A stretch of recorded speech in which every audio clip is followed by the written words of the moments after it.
Hello, Sarah. How are you? I'm fine. How are you? This background makes my head look weird, but oh well. I got to switch where I'm sitting though, because my background is very backlit by our back door. Let me switch here. Better. Yeah, I don't know. The back. Okay.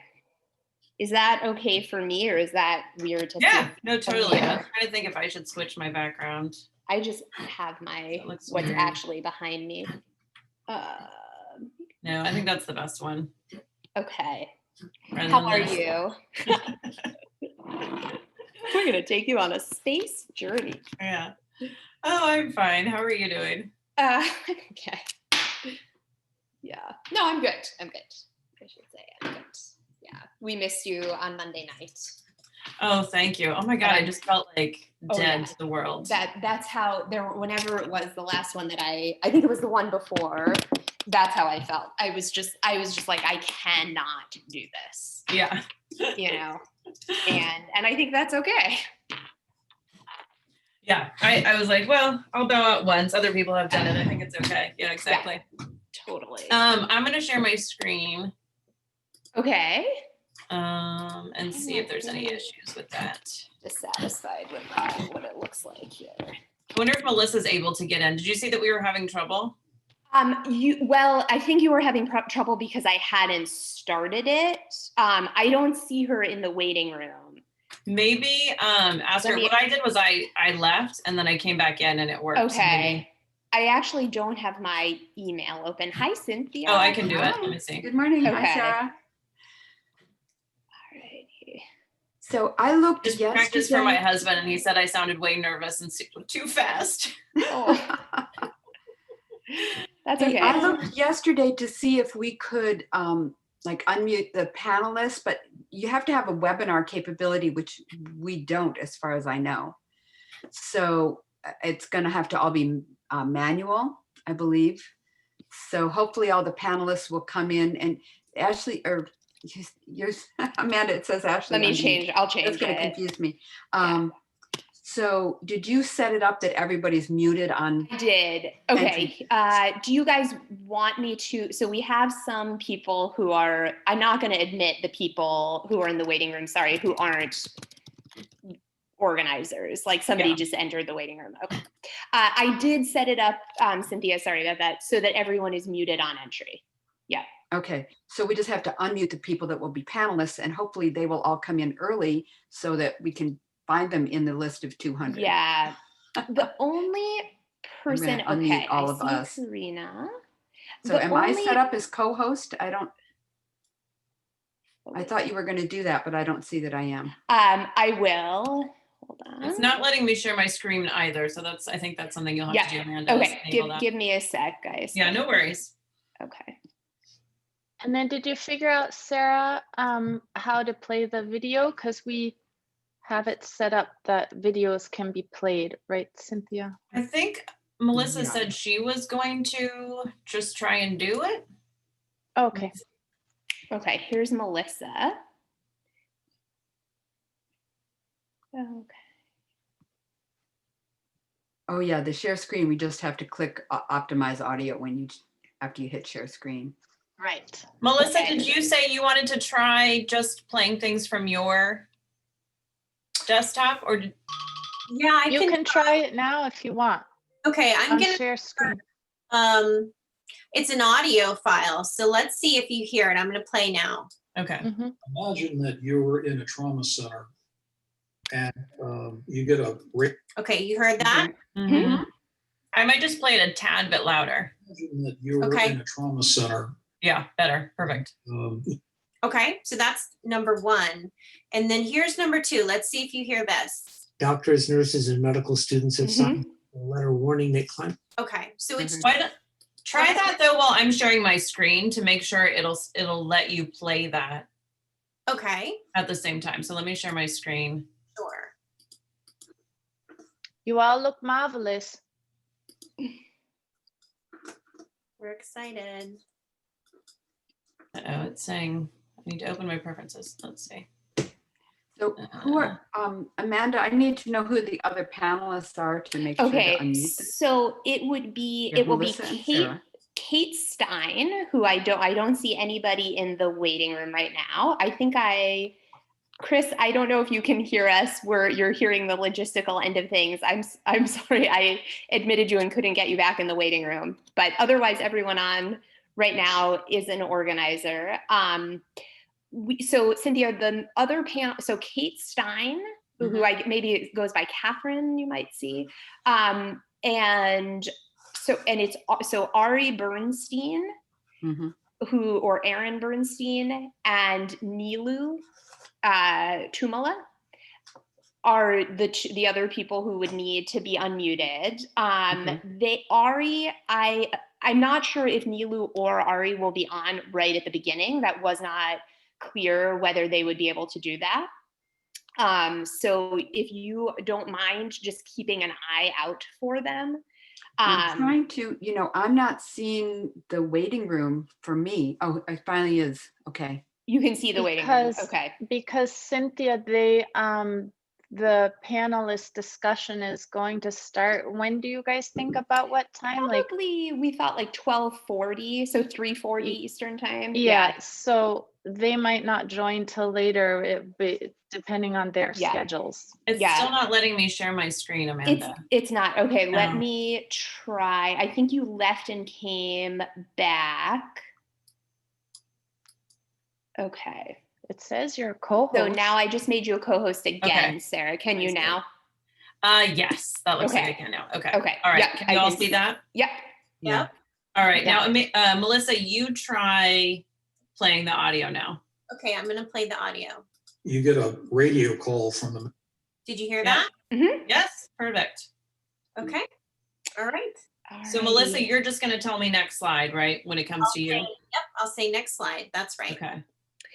Sarah, do you want to just really quickly put up you have it. Perfect. I was going to say like a welcome. Do you guys so people are in the waiting room. Do you guys want me to start or Cynthia, I guess you're going to do this. Do you want us my mom's in the waiting room. How cute. Just wait. I say just wait. Give it a second. Okay. Yeah. Okay. I can't decide if it was a good or a bad idea to say yes to my parents wanting to join this. I may regret Your parents are adorable. I love it. They are sometimes. My mom will be jealous I didn't invite her. Right?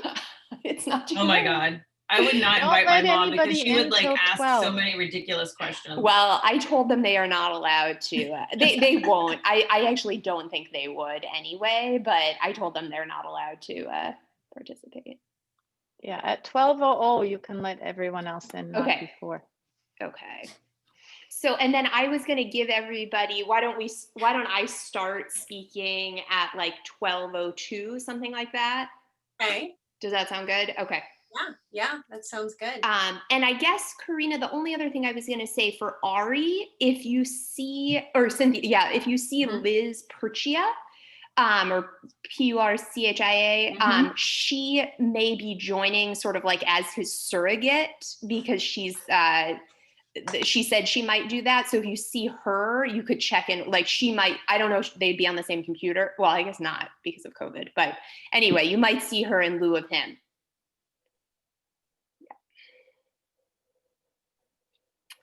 Okay. Yeah, we probably will have like a 50% show up rate, but I think the fact that we're recording it is great so that people can watch it later and learn at the time that works for them. Because for us in the East Coast, it's still 30, so people could still be in clinic. So they're gonna be watching this part too?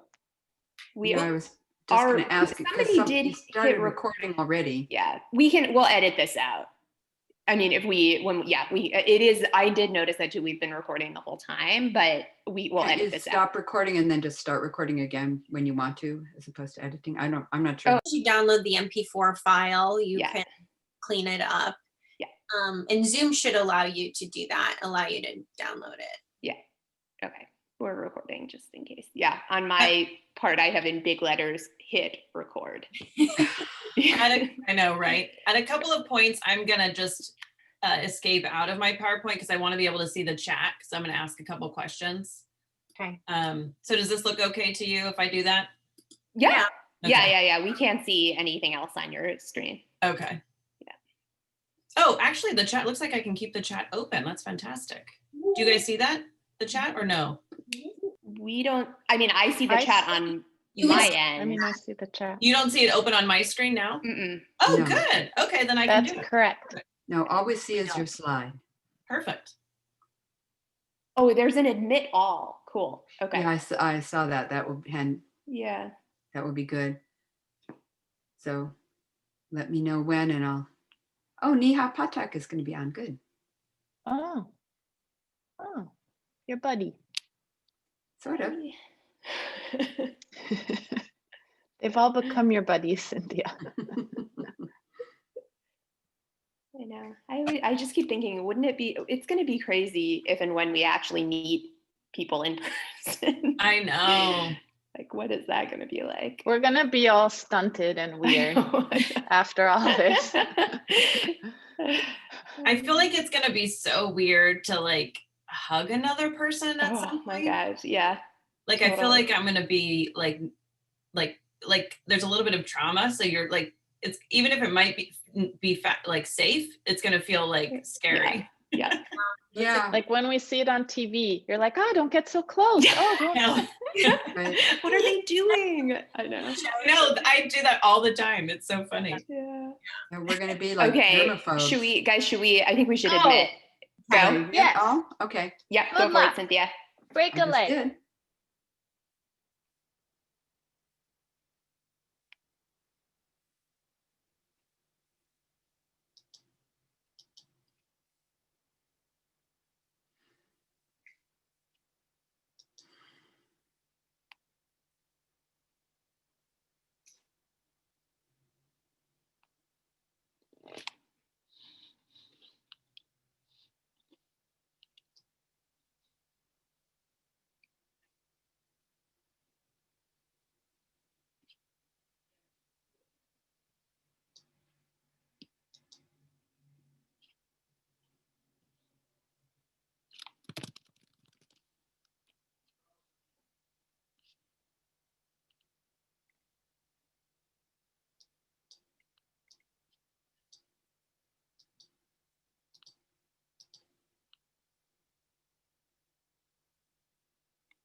Alrighty, guys.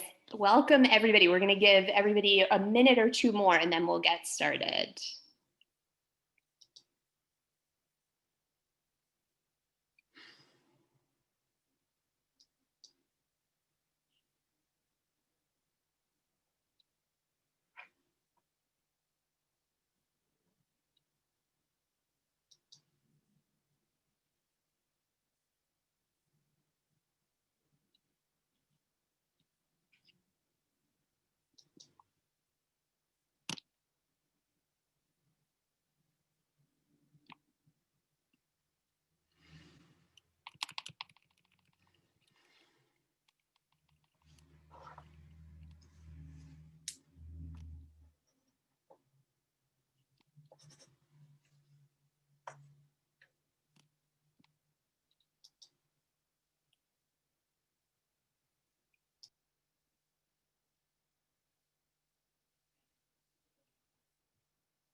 Alrighty, I think we are going to go ahead and get started as people enter.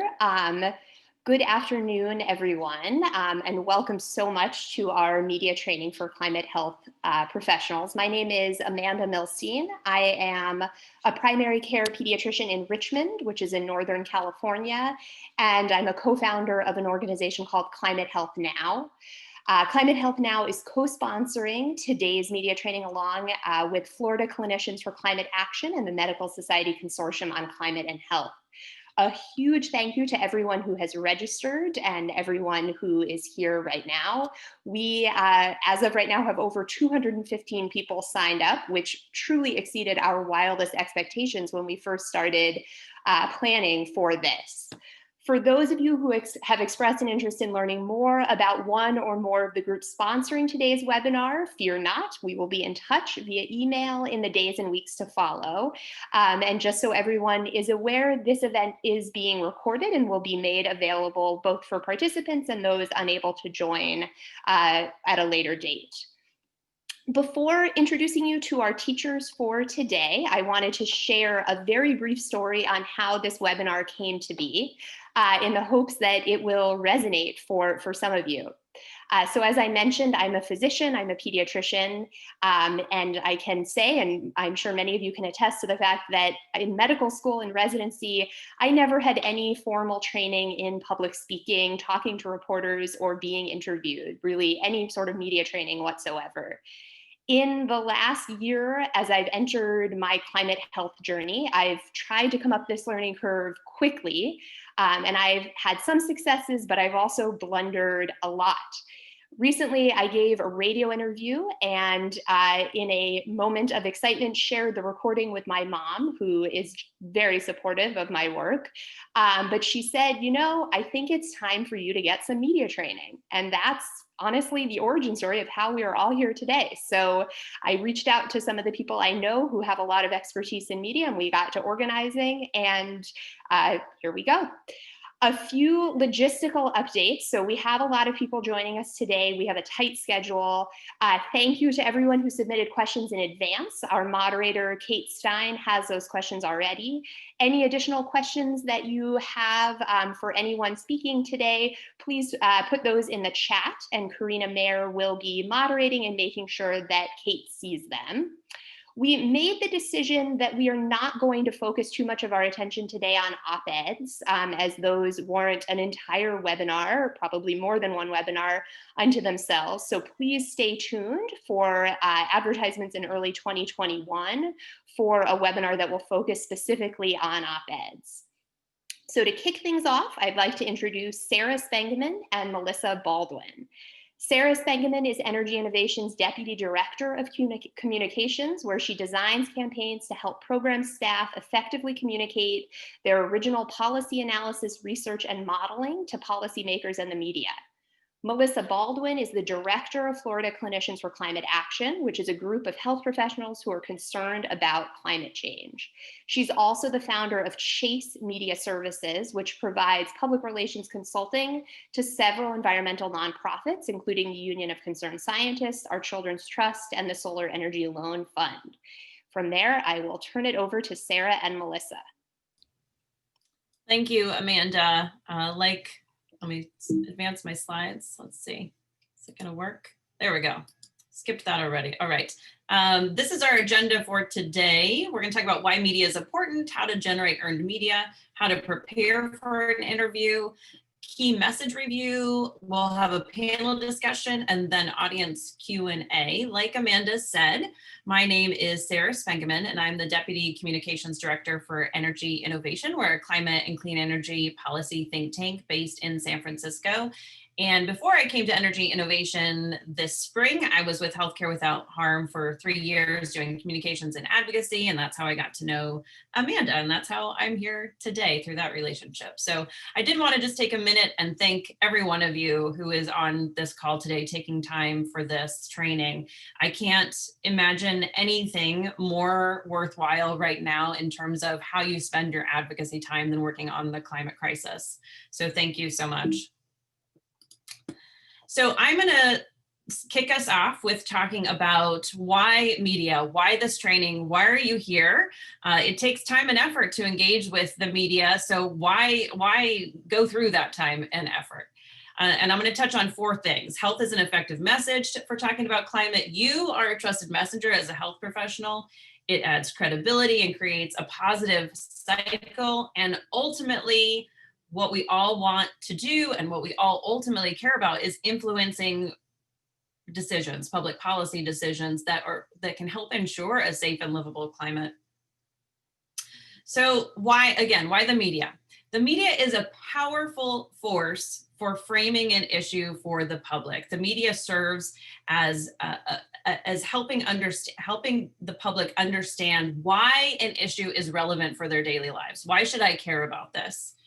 if we frame climate change as something that is about polar ice caps, it's about endangered species, that is something that might make me feel sad, discouraged, but I will still feel like that is distant from me, maybe both in terms of geography and also in terms of a distant threat.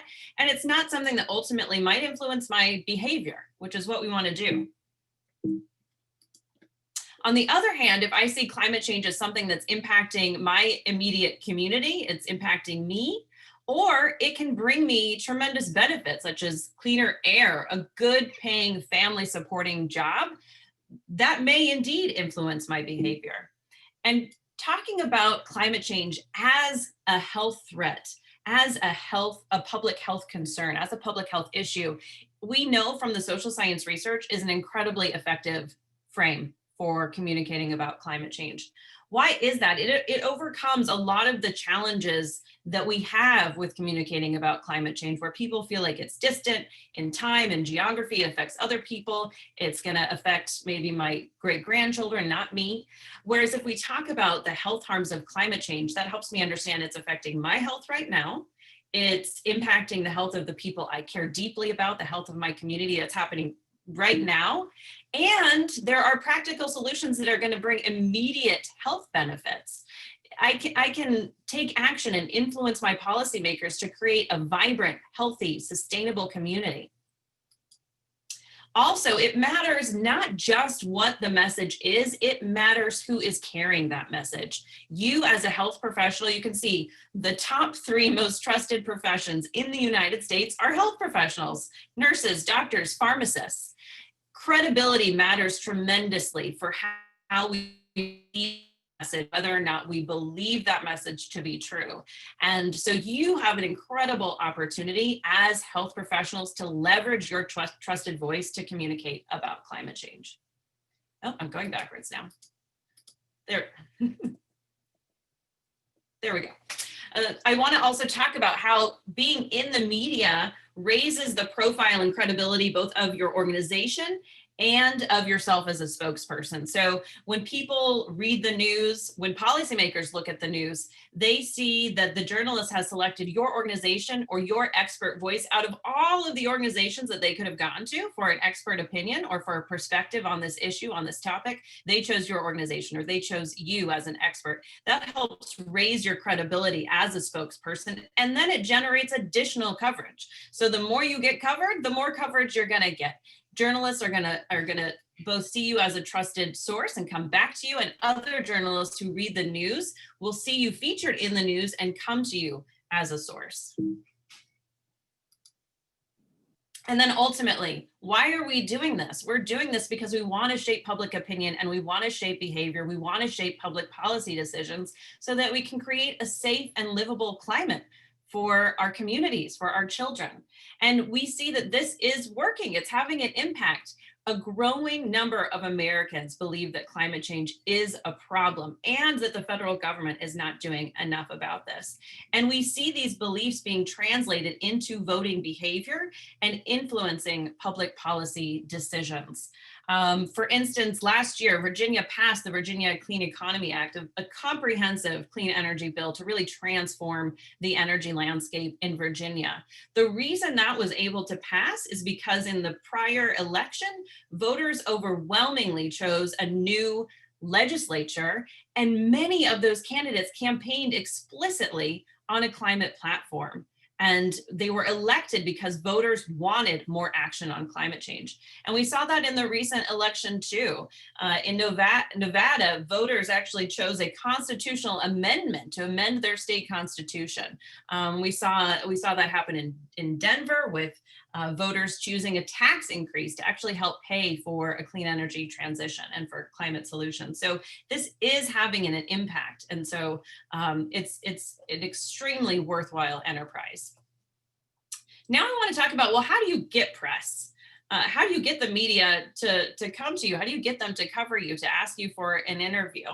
And I want to touch on 3 broad areas. 1, newsworthy events. 2, relationships. And that's something I just want to emphasize. If there's anything you take away from my presentation, it's build relationships with journalists. And then third, raise your profile. So I'll touch on each one of these areas. Newsworthy events. And I wanted to just actually ask anybody if you want to pop in the chat, what kinds of newsworthy events have you participated in around climate action? What have you done, and has that gotten news? Feel free to pop that in and share while I'm going over this. So this is what PR professionals call earned media. That's because you don't have to wait for current events to happen and wait for the press to come to you to get your perspective on current events. You can create your own events. You can create your own newsworthy events. And I'm seeing some great examples already of ones that I was going to touch in that people are popping into the chat. Starting a petition and getting 1,000 signatures on that petition, that's newsworthy. Hosting a lobby day where you bring, and now it can happen virtually, you bring all of your members of your organization to talk about a piece of proposed legislation that's being considered. Protest and direct action. I see people talking about Extinction Rebellion protests, absolutely. And I see people also put in Jane Fonda's Fire Drill Fridays. The photo I have up there is a photo of the 80 nurses from the Alliance of Nurses for Healthy Environments who protested with Jane Fonda and got arrested and got a lot of media coverage about that. So yeah, I see climate marches, developing a medical school curriculum. I love that. Lobby days, press events, New York Climate March, climate strikes, perfect. Oh, this is amazing. And I want to say even a research report can generate a lot of media attention. Actually, at my current position, my current organization, that's the primary way we get all of our media attention, is because we're a think tank, and so we're releasing research. So how does research become sexy or interesting or worthy of media coverage? It's because you're providing new insights into something that people really haven't known before or haven't thought about before. The example that I've been thinking of recently is the research on how air pollution is connected to COVID mortality rates and morbidity rates. That research has gotten a lot of media coverage because it's shedding light on a relationship between air pollution and the pandemic that is extremely informative and has been of great interest to journalists. These are puppet shows. I love it. These are all really great ideas. I hope you're all, and I wanted to encourage you too. That's a perfect reminder. I wanted to encourage you to be creative. The more creative it is, the more likely you are to get media attention. Then how do you let the media know about this? I wanted to share with you a few tried and tested, old fashioned, you might say, media tools. Just so you are familiar with what some of these terms are as well. A media advisory is something you put out to the press and let them know that an event is happening, it's coming up. A press release happens the day of, but I want to have a caveat and say that, you know, that journalists can sometimes get 100 or more even press releases a day. So I'm going to touch on in a minute why building relationships and pitching is actually a much more effective strategy than simply just putting out a press release. And so the other opportunity I would encourage you to do is actually a more interactive way of letting the press know what you're doing. And that's a press briefing where you actually host a phone call.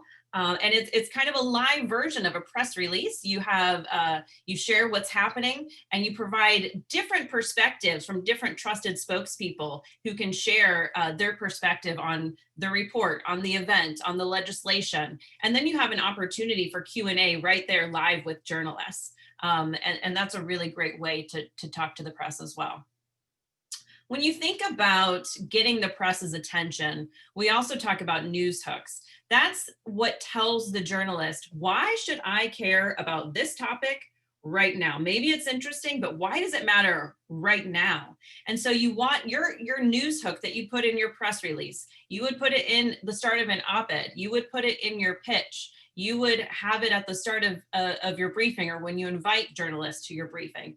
This is helping them understand in 1 or 2 sentences, again, why they should care about covering this now. Is it something that's happening right now, a wildfire, a hurricane. And I want you to encourage you to think creatively about hooks too.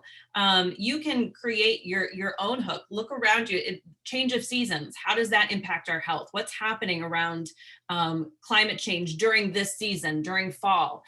So think creatively. It doesn't have to be a major political event that is your hook. You can come up with something yourself. So I wanted to actually open it up again to the chat. What's a great hook right now that you could use for talking about climate change and getting the press's attention?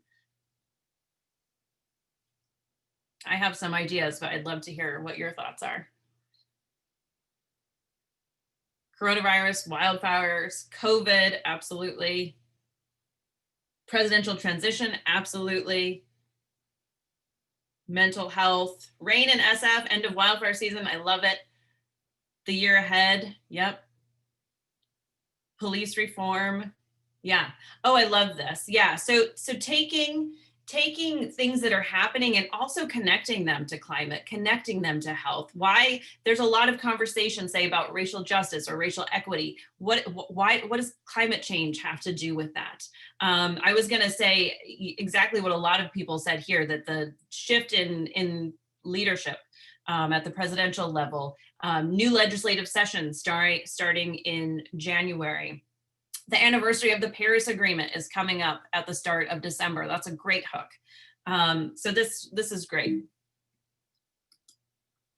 Then this is, again, what I wanted to say is if you take anything away from my portion of the presentation, it's that you have to build relationships with reporters.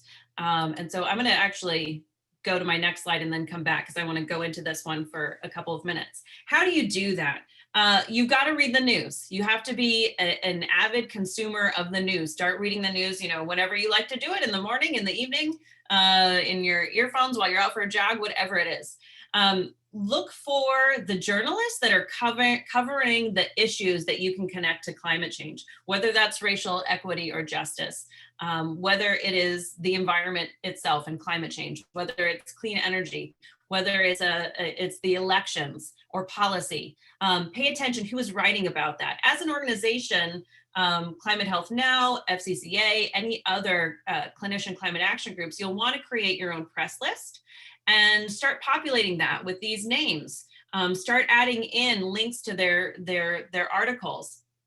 When you see an article come out, send them an email. Let them know that you read it, that you appreciated it, that you thought it was an interesting take on the issue, and let them know that you have a particular expertise that you'd be happy to set up a time to chat with them. I also would recommend that your groups think about setting up phone introductions with journalists, get to know you. If there's a journalist, an energy and environment reporter, Sammy Roth, for instance, one of my favorites at the LA Times. If he's not familiar with California Climate Health Now, email him, say you want him to know about your group and that you'd love to set up a time to get acquainted and talk about who you have as spokespeople, what your expertise are, and also, the issues that you're working on, what campaigns you're leading.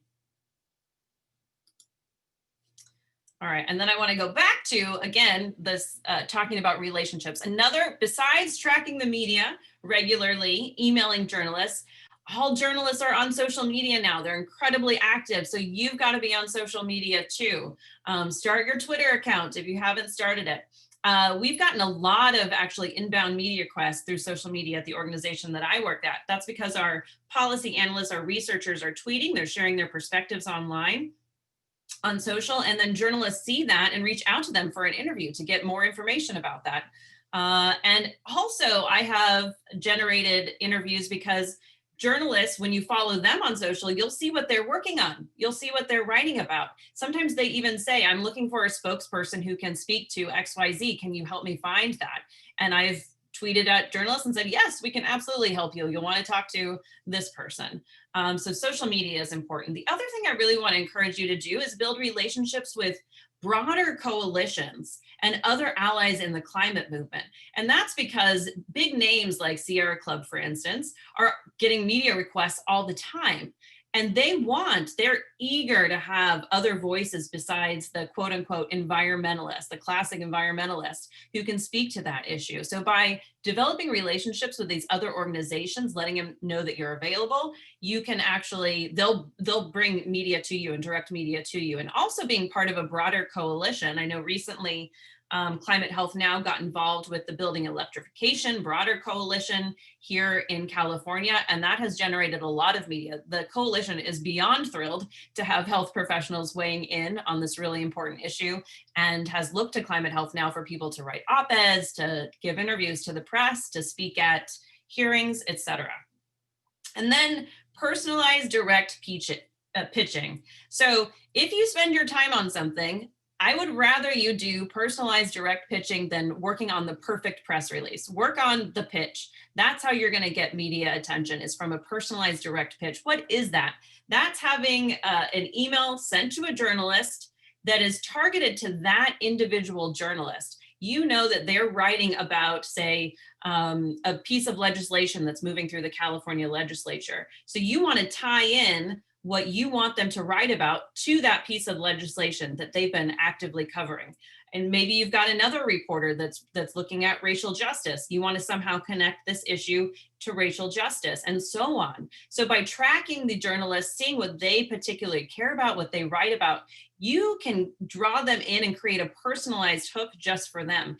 And at Energy Innovation, we don't use press releases at all anymore. We just do direct pitching, because we see that as the best way to get media. Press release is great to throw up on your website so that people who come to your website can see what issues you're working at. Same with what issues you're working on, same with statements, but they're not in and of themselves. It's not a build it and they will come kind of situation. You've got to really directly go to the journalists and let them know why it's important for them and the beat that they're working on to cover that. Okay, so this is my slide about pitching. You want to have your attention grabbing subject line. So a short attention grabbing subject line, why they should care about this. The most interesting thing about what you want to share with them in that subject line. This pitch should be really short. Journalists are extremely busy. You don't want them to have to scroll. Tell them why it matters. Don't include any attachments, just put in links. Link to, if you did write a statement, link to the statement. And then I follow, because again, journalists get a lot of emails. A lot of times we'll send them a follow-up email in 24 hours with a new little tidbit of juicy information that we didn't include in the first email, and say, you know, here's some additional information. We'd love to share this embargoed report with you. Let us know if we can set up an interview.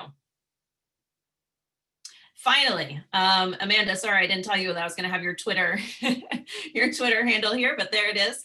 I want to encourage you to raise your own profiles so that, like I said, media start coming to you. They see you as a source.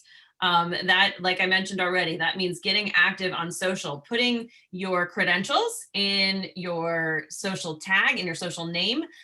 So Amanda, you can see there, lets people know that she is a pediatrician and that she's working on climate change. You also want to have a website for each one of your organizations. Sorry, one of my images got popped in there. I don't know why. That is not on her handle.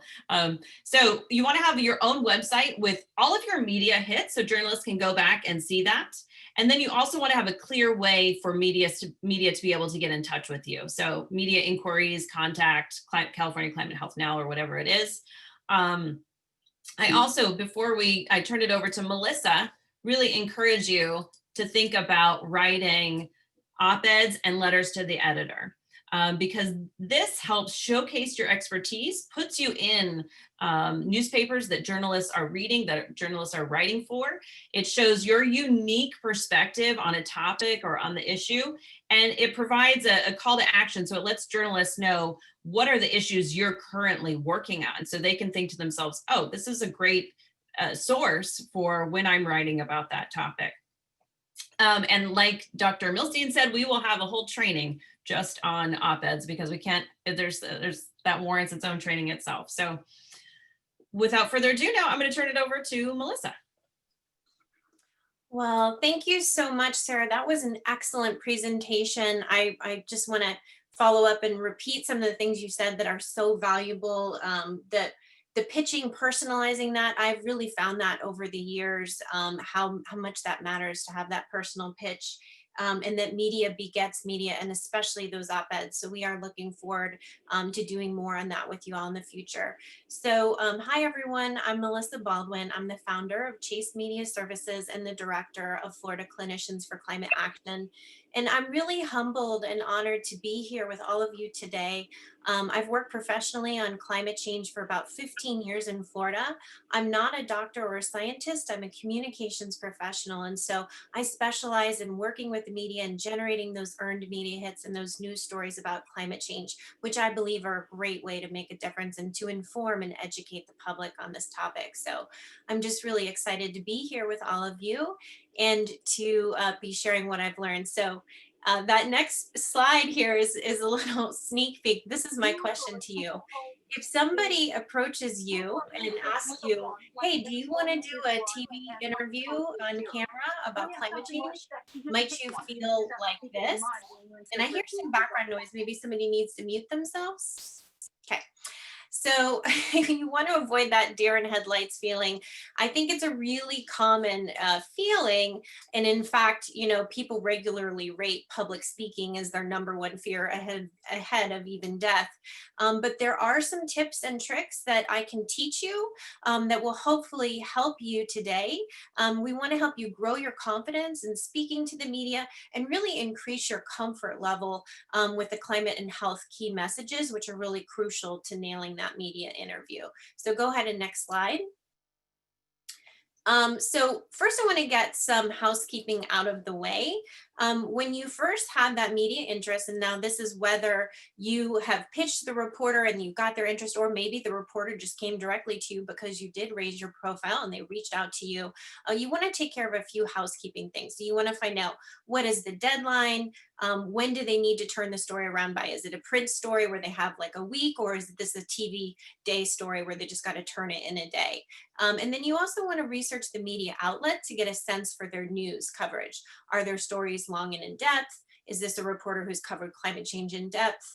Just kind of learning and doing a little bit of background research, a little bit of homework is going to help you better prepare for that interview. And next slide. And now we're going to talk about what to wear. Hopefully this slide will give you a little bit of chuckle. We want you to really look the part for your interview. So if you're doing a TV interview and you have the opportunity to wear your white coat, have your stethoscope or scrubs, if that's possible, I encourage you to do that. If it's not possible, then just regular professional business attire is good. You want to avoid crazy patterns, busy stripes, solid colors are good. But you also want to dress comfortably. And I would encourage you to avoid jangly, busy jewelry. That's why that picture of Mr. T is there. Just to remind you that busy jewelry can be a distraction, and it can also make noise if it bumps on the table or it knocks against your microphone. If you are using makeup, you want to go with a subtle matte. And try to not fidget, try to just sit up straight and be mindful of your posture. So we'll go ahead and go to the next slide. And this is something else that's important in today's world. We're socially distanced. It's more than likely that you'll be asked to do an interview via Zoom. So you want to be conscious of what the room looks like behind you. You might want to try to up your background game. So there's an article by Fast Company where they talked about 6 tips for how to improve your background. They include simple things just like decluttering what's behind you, keeping it simple, making sure you have good lighting, having a plant or 3, having some interesting wall art. And the image here that you see is a really interesting story. This is actually one of my other clients. This is the Union of Concerned Scientists. And this scientist, Gretchen, she had about 45 minutes notice to do a TV interview. It was about a new climate appointment in the administration. And so you can see there on the left-hand side of the screen, everything looks great. She's got good lighting. She's got a nice clean background. She has a nice bright jacket on, looks very professional. But one of the things that she did after that interview is she tweeted out this picture. She had her husband take this picture of her. And you can see on the right-hand side of the room, it was really a hot mess. So this is a young working mom. She's got toys all over the floor, but she she did what she had to do to get just the shot behind her, right? But I guess this is just showing us that we're all human. We all have these kind of busy backgrounds, but see what you can do to get behind. And I think this mom was trying to make a point about we are working professionals and we do have regular lives. And so I thought that was really brave and honest of her to do that. So let's go to the next slide. Okay, so I'm going to talk to you about a couple of key frames and principles for your communication methods. And one of the things that I want to talk about, of course, is that we want to repeat key messages. That's really important. I was actually really happy to see Sarah at the very beginning talking about climate is harming our health now. So we're already repeating those key messages. And I'm going to go into those key messages in more detail with you in a minute. But there's a couple other things we want you to do. We want you to repeat key messages, use stories and anecdotes, back up your story with facts, and then make a call to action. So when you open, you want to open with no more than 3 key messages and use statistics sparingly.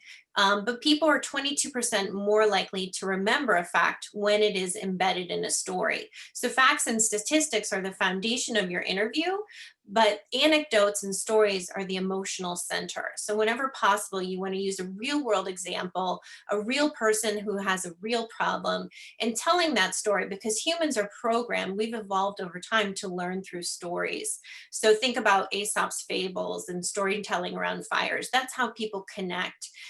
We do have to be HIPAA compliant when we use stories. And I think that maybe the panelists can talk more about ways to do that later in this presentation. But we really want to make sure that your anecdote illustrates the facts that you're talking about. And so I'm actually going to share an audio clip. This is a 2-minute audio clip. And if it doesn't work, that's okay, but hopefully it will.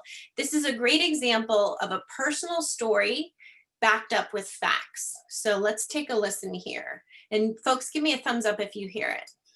Imagine that you're in a trauma center and you get a radio call from the medics that they're transporting a teen with heat exhaustion. When they roll him in on a stretcher, a couple of the older nurses and you exchange looks. He's comatose, his skin is hot to the touch. His internal temperature is 107 degrees Fahrenheit. So you begin external cooling and it has no effect. You begin internal cooling. You drop an NG tube and lavage his gut with ice water. You place a right subclavian large bore central line and infuse iced saline.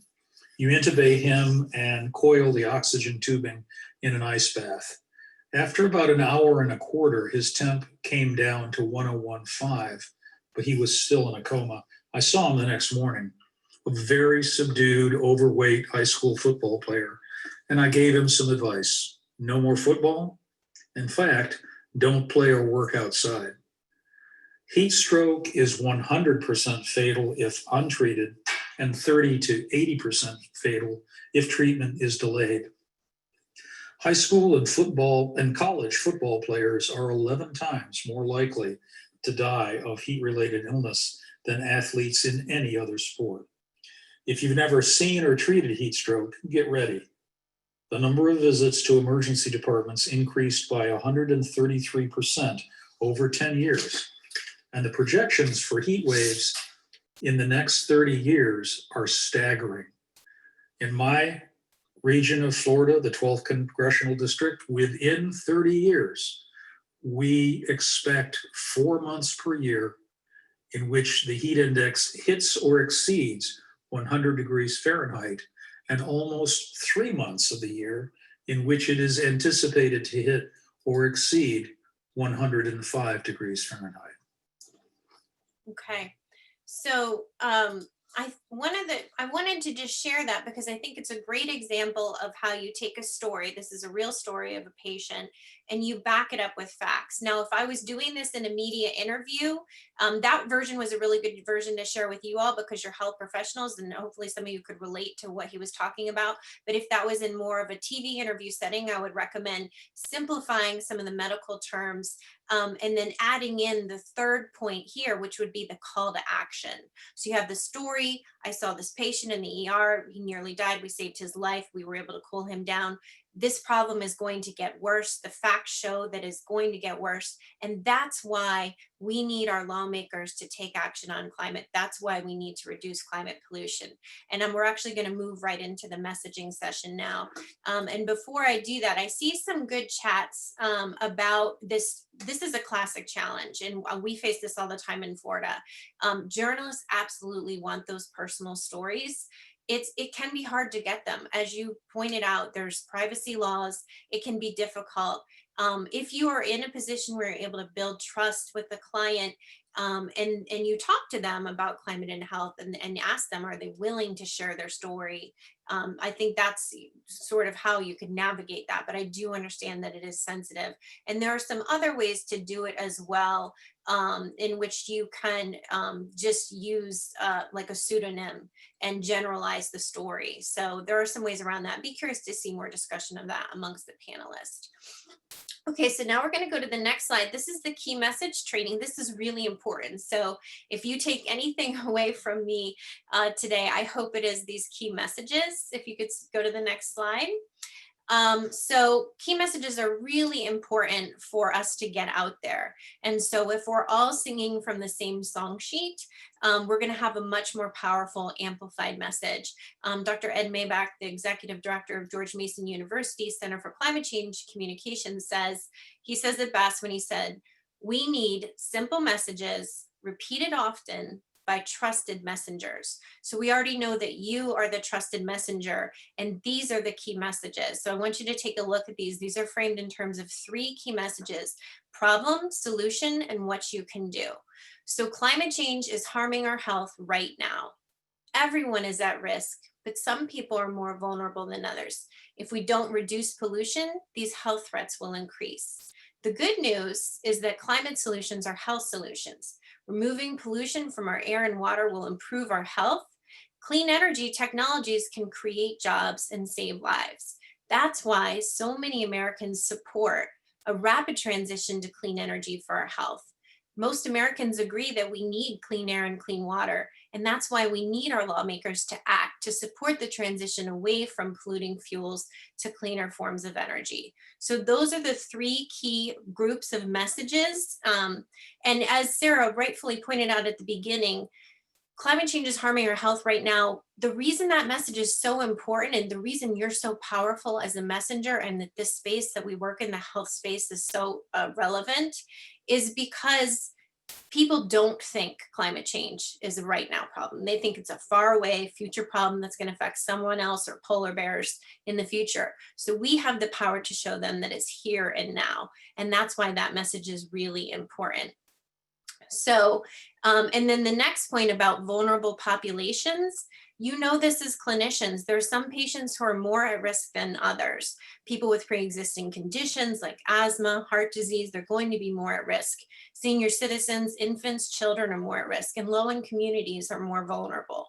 And then you pivot to solutions. So this is a big threat. We are very concerned, but the good news is that climate solutions are health solutions. Fossil fuels are polluting our air and water. And then you close with your call to action. So we have this problem, we know it's going to get worse, but we also have the solutions, and we must act urgently before it's too late. So I want to just add here too, if you aren't totally comfortable with knowing and understanding the 8 ways that climate change affects your health, we offer a training at Florida Clinicians for Climate Action. It's our Climate and Health 101, and we really go more in depth on the different impacts. So I encourage you to check out our website later if that's something you want to learn more about. It's everything from vectors to emotional stress to heat stroke to traumatic injuries. So let's go to the next slide. And I see a question here. I think it's a valid question. Are health professionals still trusted sources after the pandemic and misinformation? I think that's a valid point. I haven't seen new public opinion data that shows that health professionals are not. I think it depends on who the audience is. To some audiences, many people view health professionals as heroes. But there are also some there's a lot of different audiences out there, and that's actually another important thing to think about when you're doing that interview is who's the audience, who are the people listening to this story. All right, so now on this next slide, I want to show you, these are actually tested messages. This is like a newer, refined version of the key messages. And these are based on public opinion research that was conducted by George Mason and Yale University Center for Climate Change Communication, as well as Climate Nexus. And so I'll let you read those and you'll see that they're framed very similarly, impacts, solutions, and social norms. And the important highlight from this new research is that they found specifically that focusing on poor air quality was the most persuasive in terms of when we talk about health impacts. So I want you to be thinking about how can you tie your message back to air quality. Also, this is really important as well. The messages were stronger when they included a socially normative statement.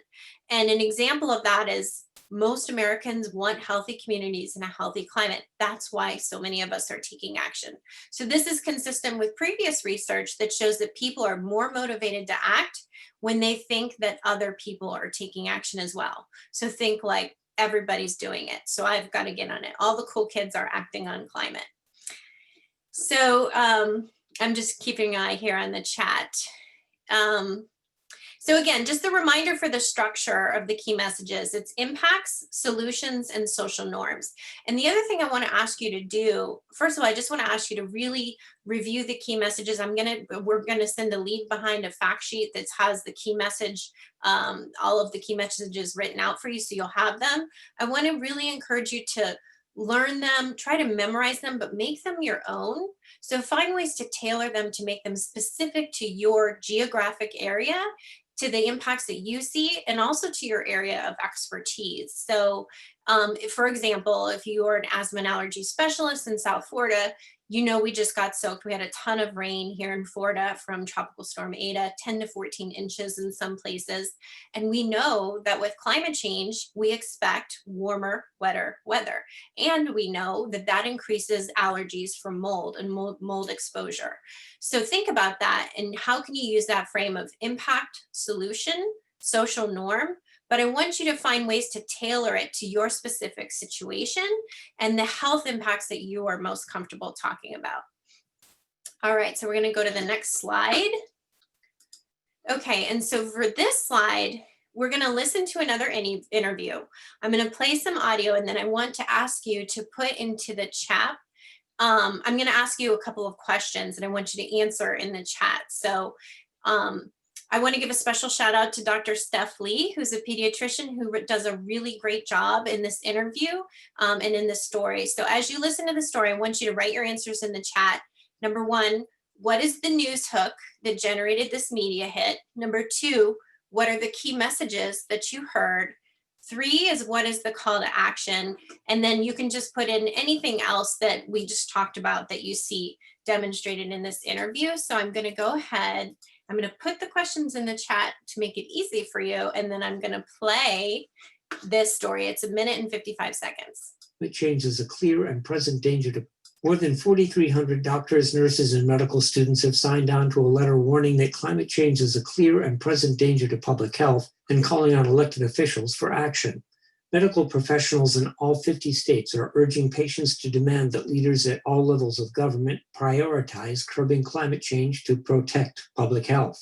Reading pediatrician Dr. Steph Lee points out that climate change already is having serious impacts on the health of vulnerable populations, including seniors, people with disabilities, and children. One of the main things that we see is a lot of asthma and allergies, especially in kids. We see a lot of asthma attacks because of air pollution. The doctors and nurses also have released a social media toolkit to help people contact elected officials and urge them to protect public health by cutting carbon emissions.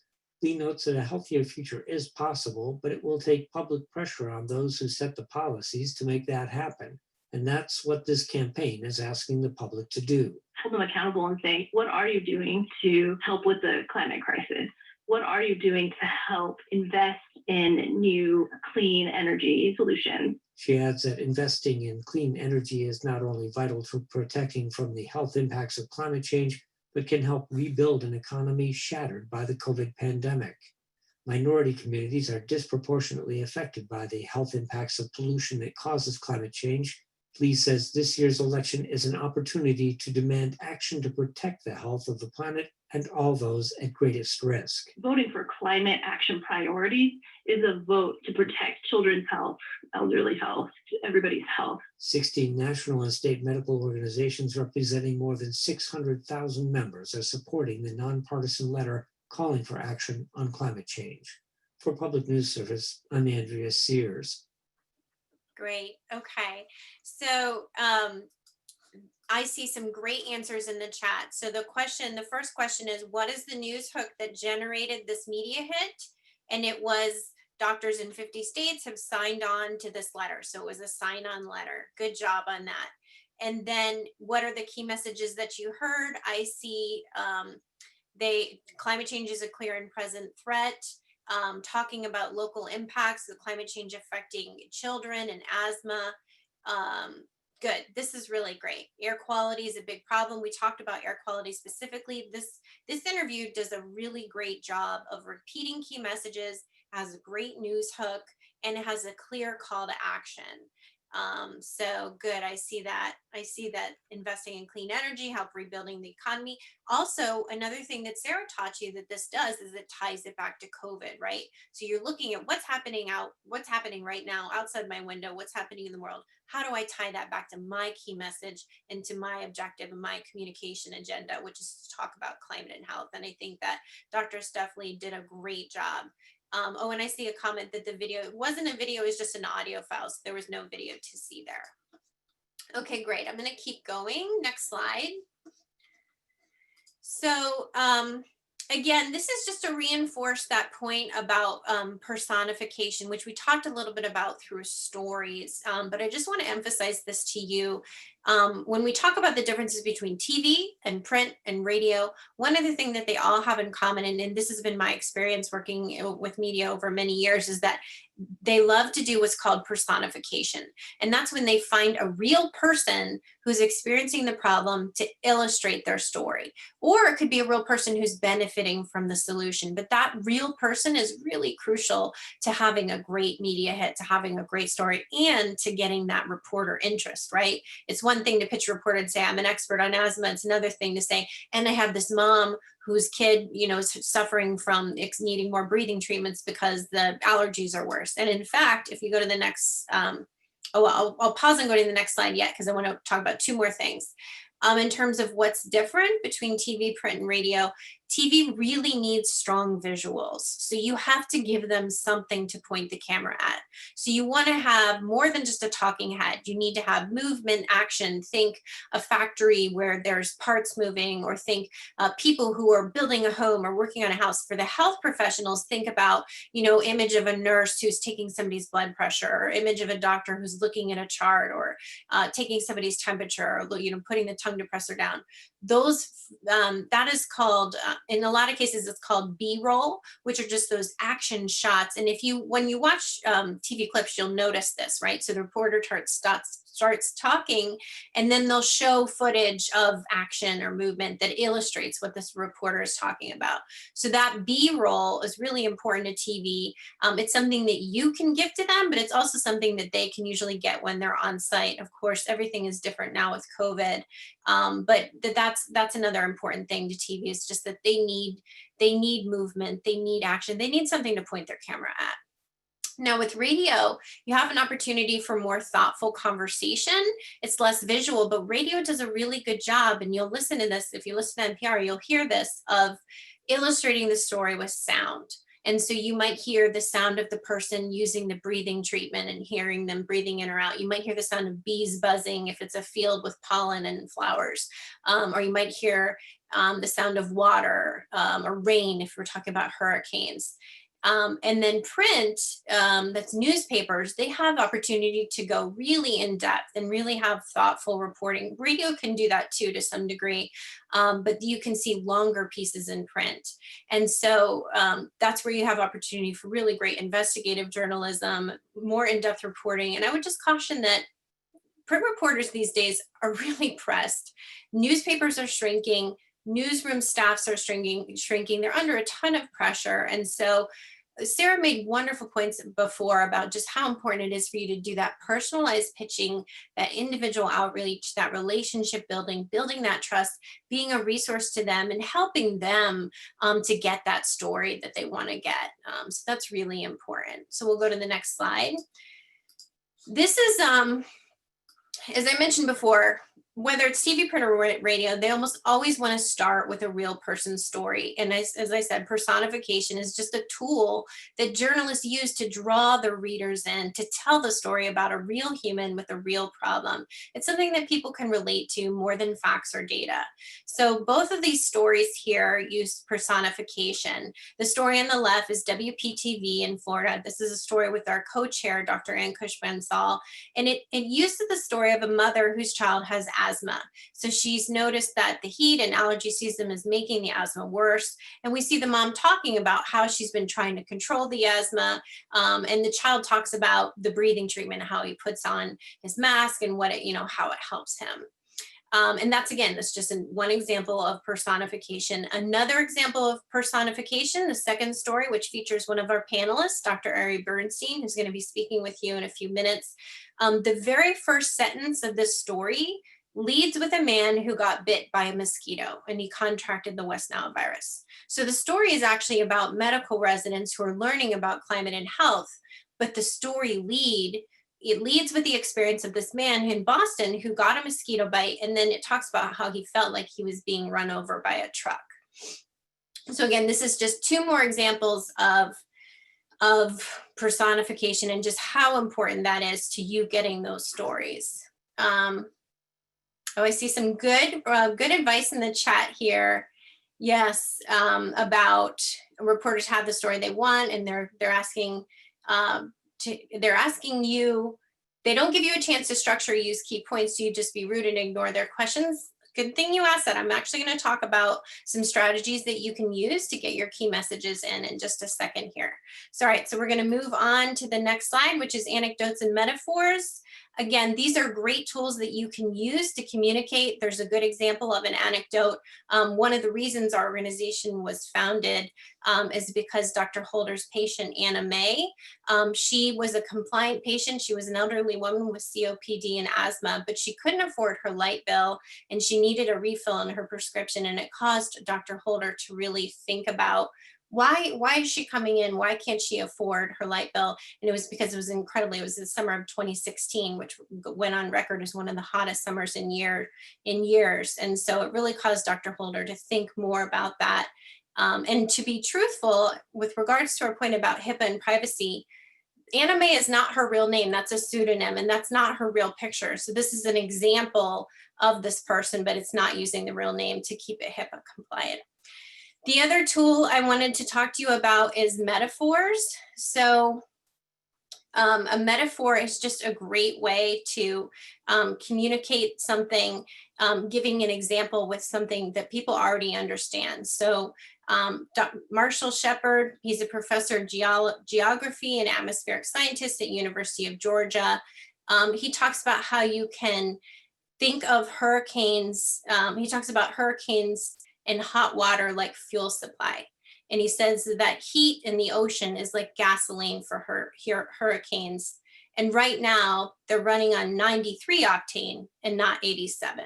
So he's using something that people understand and can relate to communicate his message. So that's another really good tool, anecdotes and metaphors. All right, and the next slide is preparing for your interview, what to do. Just a couple more tips. Breathe, try to talk in short, concise sentences.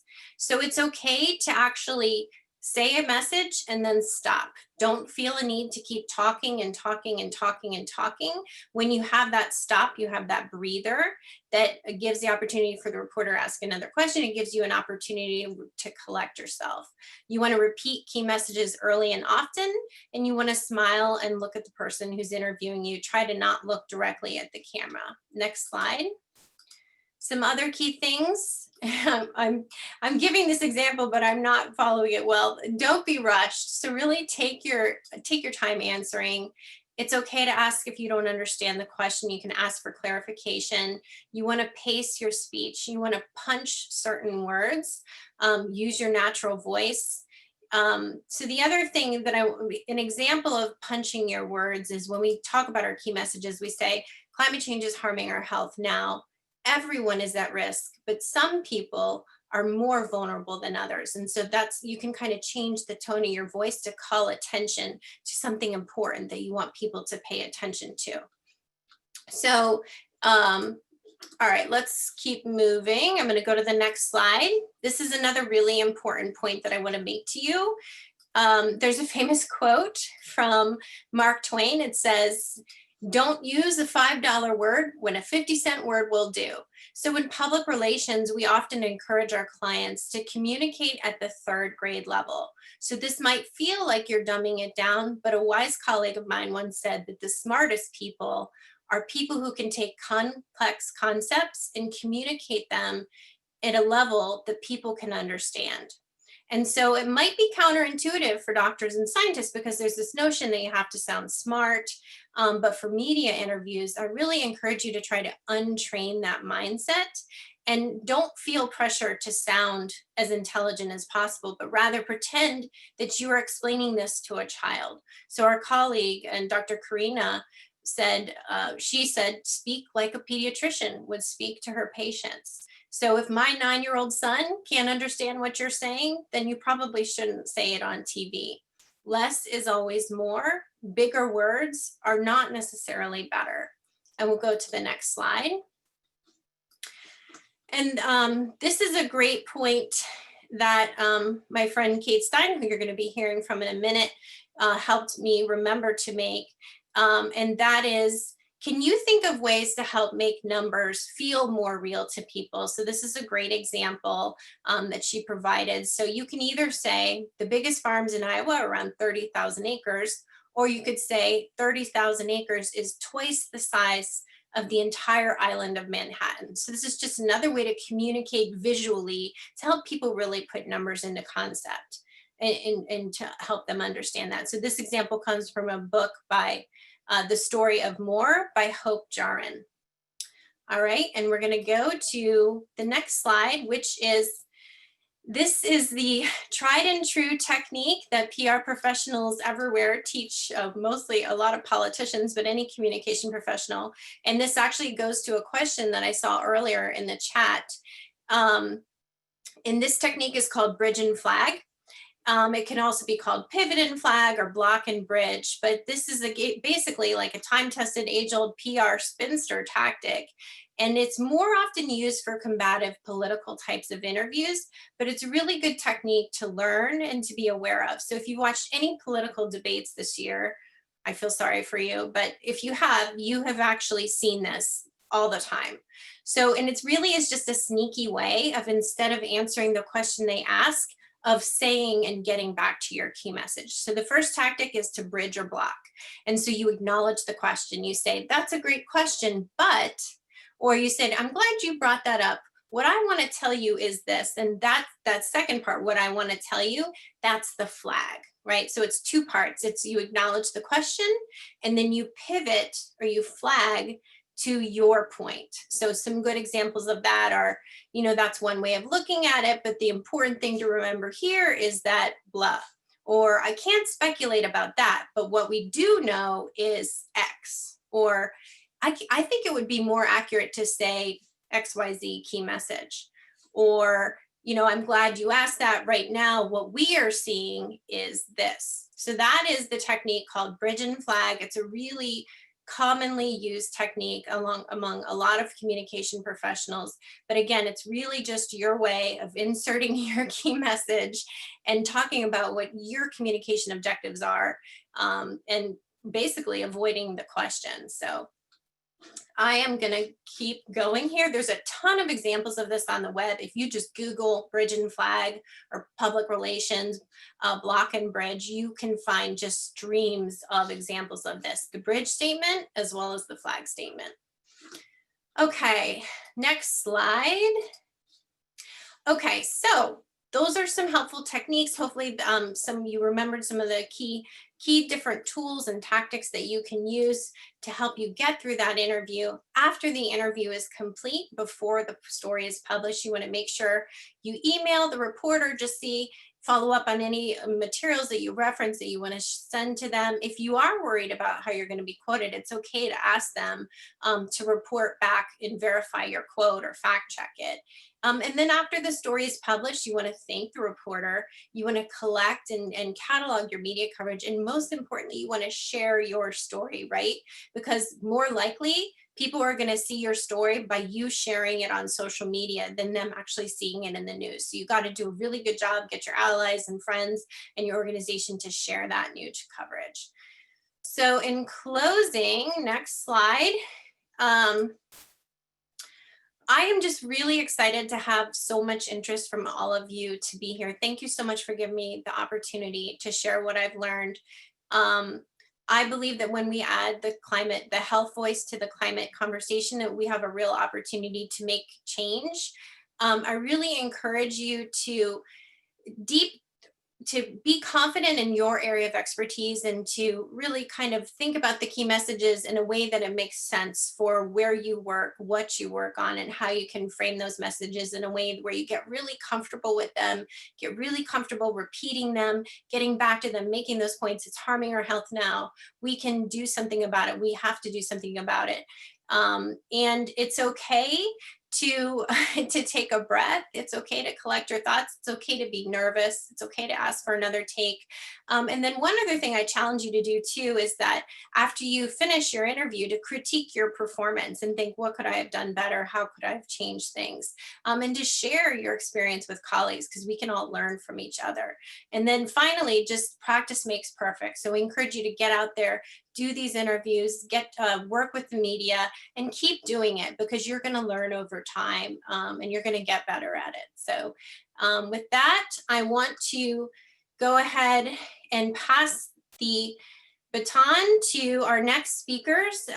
Our moderator for the panel discussion is Kate Stein. I met her about 3 years ago when she was a reporter for the Miami's NPR station, WLRN. And so we worked on several climate change stories together. And today she's pursuing a master's in economy, risk, and society at the London School of Economics. So Kate is going to be moderating our panelists. And I'd like to go ahead and pass it over to you now, Kate. Great. Thank you, Melissa. And thanks again for having me. So before I introduce our panelists, just briefly, I wanted to give a few thoughts from the journalist perspective, with also the caveat that obviously I don't speak for all journalists, and I'm in a master's program at the moment, so not practicing journalism right now. However, I do want to say just 3 things, addressing a couple questions that came up both during registration for the event and then also in the chat. So first of all, as far as style, when you're pitching a story to a journalist, definitely keep it short, try to make it personal. There's no need to follow like APA style or any sort of style guide in your press release or your advisory. Like Melissa said, journalists tend to be time strapped, so we like things short, easy to follow. Second, on asking the journalist to send you the questions before the interview, it varies by newsroom and by journalist. Some newsrooms are happy doing this. Personally, I never wanted to send my questions to the interviewee before the interview, just because I felt that it made their answers sort of less fresh. And then if I had something that could be kind of a difficult question, I didn't want to tip my hand too much in advance. So that said, you can ask, but you might not receive the questions. You might be able to anticipate some of the questions that you're going to be asked, though. I find that difficult questions tend to be at the intersection of health and politics or health and policy. So for example, questions about like, when is it okay for us to come out of lockdown? That's really a policy question. And that might be a time that you want to look at some of the bridge and flag strategies that Melissa brought up a few slides ago. And then finally, just on making sure that your message comes across clearly and that you're quoted accurately, it's definitely okay. And I just really want to highlight this, to ask the journalist to call you back to verify quotes or verify statistics. They typically won't let you change your quotes, but if they, very clearly misquote you, then you could have a discussion with them about, modifying aspects of things that are factually wrong. So they won't necessarily let you change the wording, but if there's a factual error, they may, and it's really in their best interest for a journalist to make any changes to set the record straight. So with that, let's transition to the panel. I'm going to introduce our three panelists for you right now. First of all, Dr. Amanda Milstein is a primary care pediatrician in Richmond, California. She's a co-founder of Climate Health Now, and she's the co-chair of the American Academy of Pediatrics Chapter 1 Climate Change and Child Health Task Force. So welcome, Dr. Milstein. Next, we have Dr. Neelu Tumala, who's a physician and clinical assistant professor of surgery at the George Washington University School of Medicine and Health Sciences. She's on the steering committee for Virginia Clinicians for Climate Action. She's on the board for the Faith Alliance for Climate Solutions. And this year, she's also a Public Voices Fellow with the op-ed project in the Yale Program on Climate Change Communication. Welcome, Dr. Tumala. Finally, we have Dr. Ari Bernstein, who's a pediatrician at Boston Children's Hospital. He's also the interim director of the Center for Climate, Health, and the Global Environment at the Harvard T.H. Chan School of Public Health. That's also known as Harvard Chan Sea Change. Dr. Bernstein is an assistant professor of pediatrics at Harvard Medical School, and he's testified before Congress on the child health impacts of climate change. So welcome to you all. I'm so excited to have this opportunity to chat with you about your experiences. I'm really only going to ask 2 or 3 questions because I want to make sure that we have enough time to get into discussion with the audience and hear their questions or our questions. So first, for each of our panelists, just briefly, I'm curious to hear sort of what your overall approach is to climate action and climate advocacy. Are there specific issues that you like to highlight, tools that you like to use, maybe particular statistics, or if you like to use social media? And then also, how do you get access to speak with the media and deploy that overall approach? So I'll hand it over to Dr. Milstein to start, and then we can go to our other 2 experts here as well. Righty. Thanks, Kate. So I'm trying to make sure I remember both questions. So the first question is, what is my general approach sort of to climate advocacy? And then also, how have I approached trying to get media attention? Is that right? Yep. So I would say my fundamental approach is to sort of have a combination of speaking out whenever possible while maintaining my professional standing and speaking specifically in my case as a pediatrician. So I try to walk that line between, wanting to really focus the attention there and on the expertise that I bring as a pediatrician to what I'm talking about, but also trying to get my voice and my opinions out in a variety of different places, not, where it feels like a health voice could potentially make a difference. So at a very local level, in different avenues where physicians or health professionals may not traditionally be inserting their voices. I don't know that I have a philosophy or any one in terms of interacting with the media. A lot of the experiences I have had to date have really been sort of inbound requests where someone has contacted us or me looking for someone to speak about a specific issue. But I try very hard to stay grounded also in the intersection of what I see at work, specifically in Richmond, in terms of the confluence of sort of air pollution and climate change, and really have that be at the center of what I have to say. Air pollution, climate change. Okay. Dr. Bernstein, what about you? Your sort of overall strategy when it comes to climate advocacy, and then how you get access to speak with the media. Yeah, so the strategy is easy. The strategy is talking about children's health and how it gets better with climate change. So the key points there are children and better. And happy to talk more about that. Access to the media, I'm fortunate I get to be around a lot of people who are doing stuff that are very easy hooks, research in particular. But there are many things that are not in that domain where it's the relationships with journalists and knowing where to toss ideas.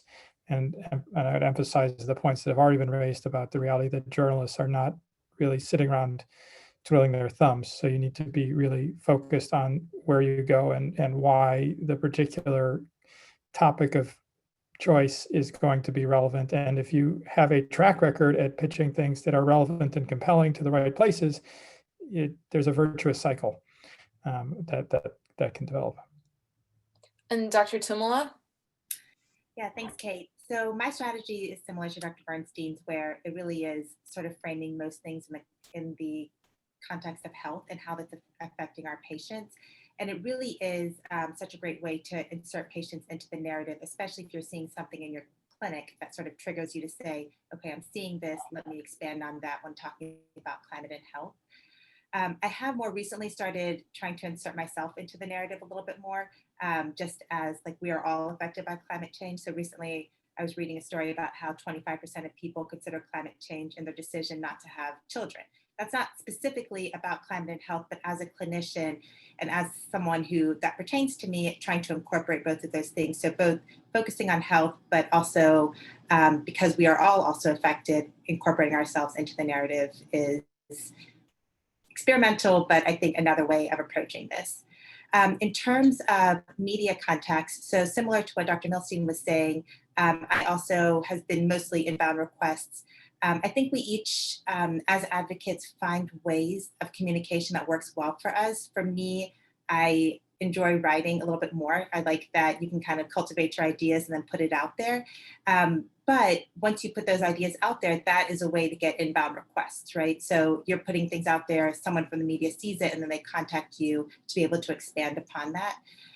The other thing I will say is one of my close friends now, who's an environmental journalist, I met her at a public health conference on climate. And literally after the conference, I really liked what she said. And I went up to her and said, this is all pre-COVID. I was like, we need to have a drink. I really want to talk to you about this. And, you know, we ended up doing a story together for The Guardian. And now, you know, we're really close friends. And I think it's really sort of pushing yourself to get out of your comfort zone and connecting with people who have voices in this field. And I know that you personally have started to use Instagram a little bit more to talk about climate and health. I'm wondering, Dr. Milstein, Dr. Bernstein, have either of you used Instagram? Are you active on Twitter? Do you have a social media strategy that's helped you connect with journalists or with other organizations that then in turn facilitate those connections? Amanda. Strategy is generous, I would say at this point. I'm just sort of starting to enter the Twitter universe. But one thing that I found, I am on Twitter, I'm not on Instagram, but Nilu I follow on Instagram and think she's doing an amazing job. I would encourage all of you guys to as well. I've made a really concerted point to follow the journalists who are writing about topics where I want my ideas or my voice to be heard. And so that's been, and I have found somewhat surprisingly that they will often follow me back. And I've had some success even with messaging through Twitter, especially when there is something newsworthy that I would like to convey.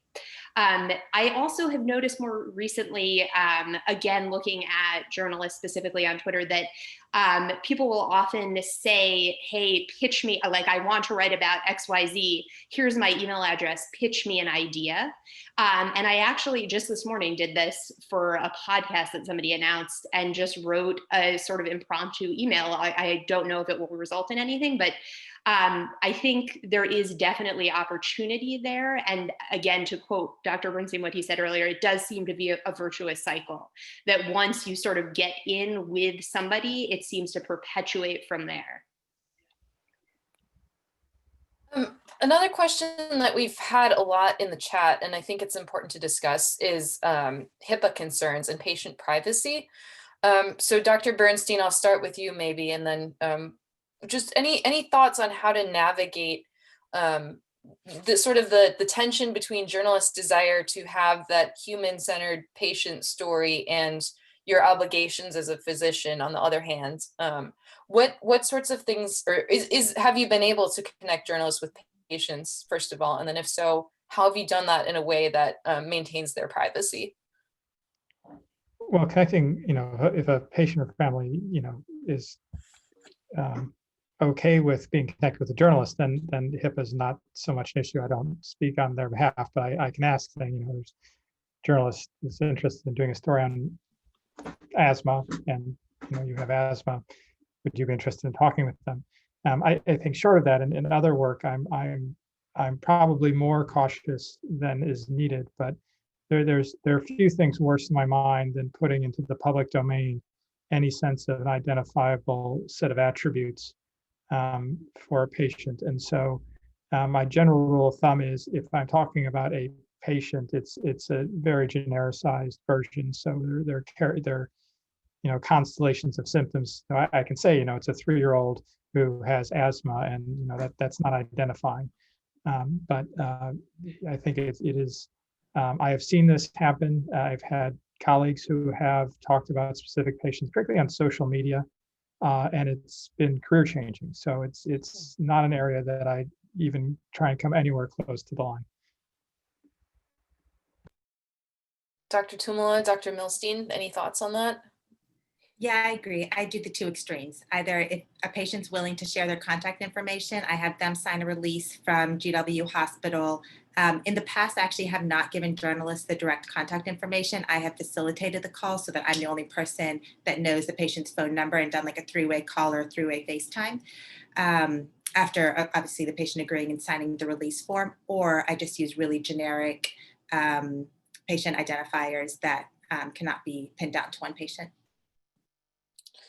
Another, go ahead.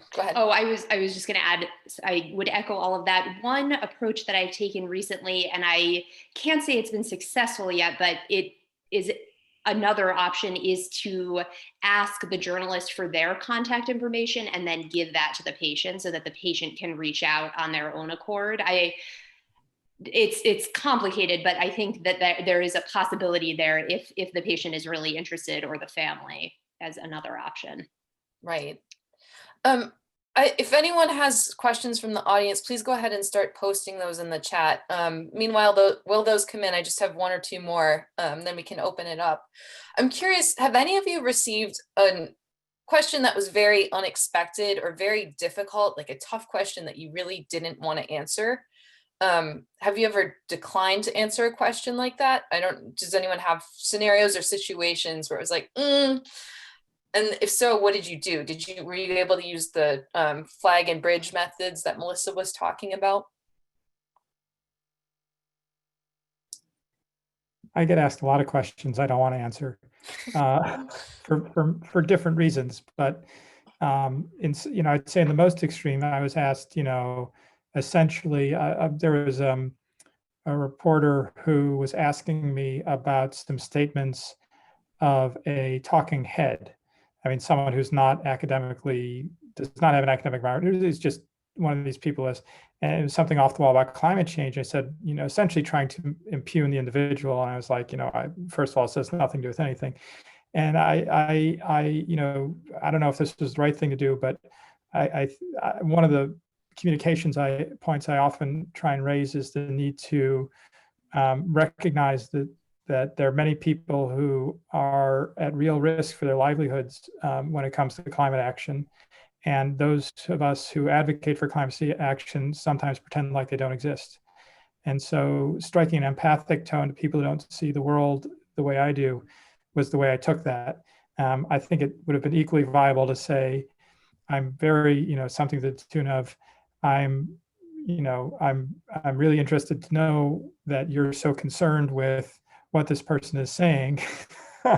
I'm more interested in talking about X, and those kind of pivots. I mean, bridges I lose track, but many times have I found myself trying to get back to the message I want to deliver, and there's resources that you all can find easily. There's a billion of these things.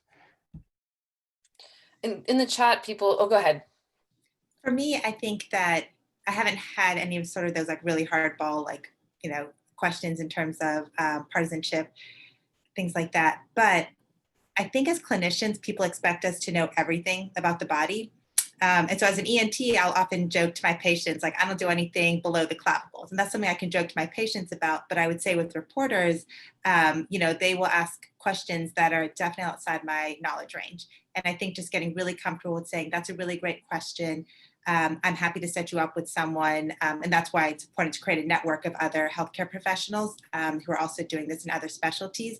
But we have to be comfortable with that, right? To be effective advocates, we can only speak on things that we know of, that we can back up. And that's the way that we also maintain our professionalism and not speaking out of bounds. And so it's really important to not feel like you have to be the know-all of everything, because for most healthcare professionals who are doing climate advocacy, a lot of this is being self-taught, right? So most of us at this stage, we're not taught these things in medical school and residency. So we're learning them on our own. And we have to be aware of sort of the boundaries of our knowledge and making sure that just because a reporter expects us to know about vector-borne diseases in Bangladesh, we may not know that, and be comfortable with saying, you know what, that's not my area of expertise, but I'm happy to follow up with you on that. So another question that's come up in the chat sort of related to that is how you draw the line between advocating and being kind of a little bit more political versus, the sort of fear that I think a lot of scientists and medical professionals have right now, which is alienating people at a time when we really need scientific expertise. So I'll start with you, Dr. Milstein, and then maybe move to the others as well. How have you felt a sense of that tension? And if so, how have you done that in interviews or dealt with it?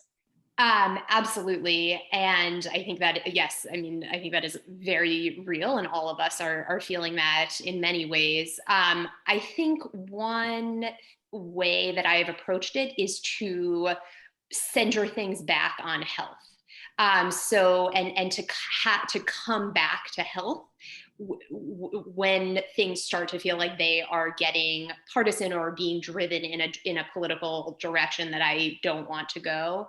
I can think of one example recently where I was being asked about an ordinance in Richmond where I work that would ban the export of coal through a local terminal, and the reporter, there's a counter lawsuit. Without going into the details, the reporter really wanted me to comment on what I think about the lawsuit and what I think about, who do I think is going to win this lawsuit, et cetera.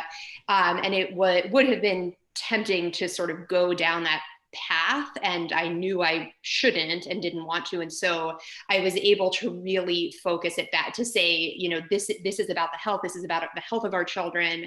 That's what I can speak to. And again, sort of pivot and refocus there. So I do think that can be a really useful approach. Dr. Bernstein, Dr. Tumala, have you ever encountered any of this sort of tension between feeling your obligation as a representative of facts and science and expertise versus sort of the need to counter maybe less than factual narratives or journalists who are aggressive in, sort of really wanting to go down a political line of inquiry? Is that something you've had to deal with? Right, Neela. So I would say I have delved into it a little bit prior to the election. I think it's a very personal decision if you want to talk politics or not in your advocacy. There's not a right or a wrong. It was a decision that took me a while to get to. I talked to, my former chair, people I trained with, to be like, is it okay as a clinician for me to talk about this? What type of climate advocate should I be? And turns out it's a personal decision. You get to make the choice. I think really making sure you don't bring it into the exam room and it ever affecting your patient care is really important, making sure your patients always feel comfortable.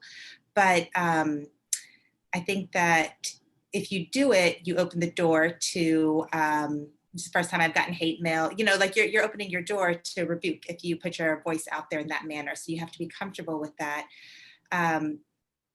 So again, I don't think there's a right or wrong. I have delved into it to in a way that has made me feel proud of what I've done, but it's also a little bit of an uncomfortable area. And then for recognizing that there are people here with different areas of expertise in sort of climate communications, and really, they haven't had the experiences that all of you have had to varying degrees as talking about climate change in the context of your professional careers in medicine. So from each of you, just briefly, and then we'll wind things up here. I'm curious to know how did you sort of begin to learn the initial information that brought you to becoming an advocate for climate and health and working at those two things together? Were you taking online trainings? Was it something that you just sort of realized, like my patients with asthma, obviously because the temperatures are getting hotter, that's going to affect them. Have you had any, and would you have recommendations for people who are just starting out in advocating at the nexus of climate and health? Kate, if I can take a first stab at that one, I do want to pick up on just what Amanda and you were saying before. I think the threshold I have for, we have a whole conversation about what advocacy really is, but if a parent comes into the clinic and has a kid with cellulitis and you need to give antibiotics, you don't say, well, the science says that antibiotics will cure 97% of these if you take it for 7 days, blah, blah, blah, blah. You say, let's do a course of Keflex. And that's the same lens I apply to politicized conversation. So have I been in difficult conversations? I've had people stand up in talks I've given saying the climate science is nonsense. I've had people saying, do you think President Trump is killing Americans? Yes or no?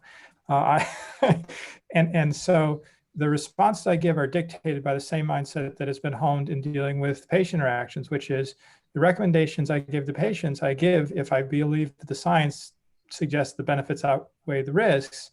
If I feel that there's equipoise there, that we really don't have a good scientific basis, there's shared decision making, which is here are the things we could do, but we don't know with great certainty which one's best. So you need to help me figure out what the best way forward is. So if I feel like I'm in the shared decision making mode, if by a journalist question I said, well, I said it would be, really helpful to have more science on this point. This came up all the time with coronavirus and air pollution. So there was all this research that people were doing showing that air pollution was bad for people with coronavirus and people having all kinds of issues with the studies. And I said, look, sure, the studies on coronavirus and air pollution aren't definitive, but we have decades of research showing that air pollution is deadly for people with respiratory conditions, infections, and so forth. And now you have this other data that's concerned. I can tell you that if I were a doctor, and I am a doctor, treating a patient, I would not suggest it would be a good idea to go out and breathe more air pollution right now. I would not presume that's benign, and that's the best available science that we can cite about. This issue of how to start. So, I've probably got the least amount of hair of most people on this webinar right now, but I've been in climate and health for 20 years. So I think the short answer is, it turns out if you really care about something, as I think anyone would attest to here, it's not so hard to figure out how to get information to back up what you need to say.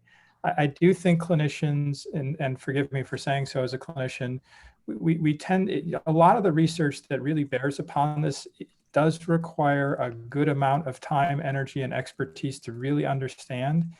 And we're not really trained to do that as clinicians. And so I do find that the resources that have been, coalesced either by, there's a bunch of folks. We have like the American Academy of Pediatrics has some great stuff. Our center tries to put out helpful stuff. We have a bunch of fact sheets that are geared towards people like clinicians, that those resources can help get over reading the primary literature and getting there. But the bottom line is, if you really care, and I'm guessing by the fact you've taken an hour and a half to focus on this, you really care. It's that amount of actual, visceral attachment that will get you where you need to go. I don't think that there's anything else that'll get in the way. Well, in the interest of time, I think we'll leave it there. I'm sorry, because I know that this discussion could have gone for another 45 minutes at least. I will say, as an intro to some of the more general climate and health connections, if anyone is not a medical professional or is a medical professional who is interested in learning more, there's a great symposium happening from a climate education group, the Clio Institute in South Florida, starting tomorrow through Saturday. So I'll post a link to that if that's of interest, and a way to continue this fantastic conversation that we've had tonight, or today. I'm in Britain, apologies. So anyway, thank you all. I really appreciate it. Amanda, I think I'll turn the floor back over to you now to just wrap up and talk a little bit about next steps. Wonderful. All righty. Well, thank you to you all. I agree. I would easily see this conversation continuing. And I know there are also a lot of participants in the audience who themselves have a lot of experience that would be lovely to hear and to share. We will certainly be in touch. We would love to put something on specifically related to op-ed. So please be on the lookout for that. And the last thing I will share, just on to echo what Ari was just saying, and I think how we all feel, I think we bring to this work is so important. I mean, it's really hard to argue there's much that is more important right now. And say what you will about how the public perceives medical professionals right now, we do have a really unique and powerful voice, and we need to use that.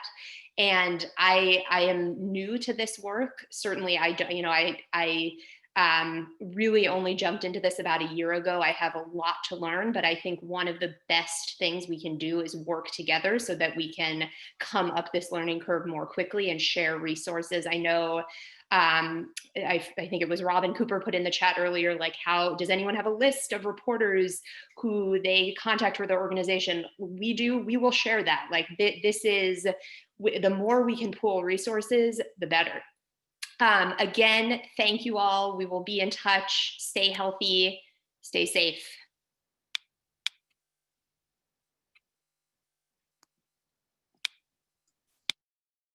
Thank you, everyone. Take care. I'm going to end the Zoom. Take care, everyone. Bye.